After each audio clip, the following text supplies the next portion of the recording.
నాయుడుపేటలో comrade Sitaram Yechury సంతాపం సందర్భంగా అంబేద్కర్ బొమ్మ నుండి సిఐటియు ఆఫీస్ వరకు ర్యాలీ చేపట్టారు. తర్వాత సిఐటియు ఆఫీసులో సీతారాం యేచూరి చిత్రపటానికి నివాళులర్పించారు. ఈ సందర్భంగా సిపిఎం జిల్లా కార్యదర్శి నాగరాజు మాట్లాడుతూ సీతారాం యేచూరి జీవితం ఆదర్శప్రాయమని, విద్యార్థి దశలో దేశంలోనే మొదటి స్థానం సంపాదించిన తన కోసం కాకుండా దేశం కోసం, దేశ ప్రజల కోసం తన వ్యక్తిగత జీవితాన్ని త్యాగం చేసి కమ్యూనిస్టు పార్టీలో చేరి పేద బడుగు వర్గాల అభ్యున్నతికి కూడా కృషి చేశారని కొన్నాడు. డాక్టర్ వై రామసుబ్బయ్య మాట్లాడుతూ పేద బలహీన వర్గాల ప్రజలు ప్రశాంతంగా ఉన్నారంటే కమ్యూనిస్టు పార్టీలో సీతారాం యేచూరి ఇలాంటి త్యాగాలు చేసిన మహనీయులు ఉన్నారన్నారు. సిఐటియు జిల్లా నాయకులు లక్ష్మమ్మ, సుధాకర్, యూటీఎఫ్ నాయకులు రాజశేఖర్ రెడ్డి, సుబ్బారావు, అంగనవాణి శ్యామలమ్మ, ఆశా తదితరులు పాల్గొన్నారు.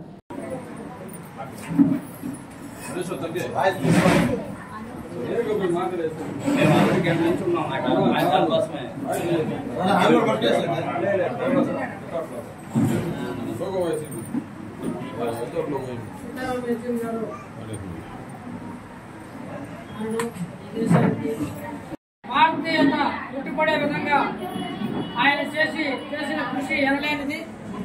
ఈ భారతదేశంలో మతోన్మాదాన్ని నిలువరించి రాష్ట్రాల హక్కులు కాపాడడం కోసం మొత్తం భారతదేశంలో ఉన్న విభిన్న అభిప్రాయాలు కలిగిన రాజకీయ పార్టీలన్నింటినీ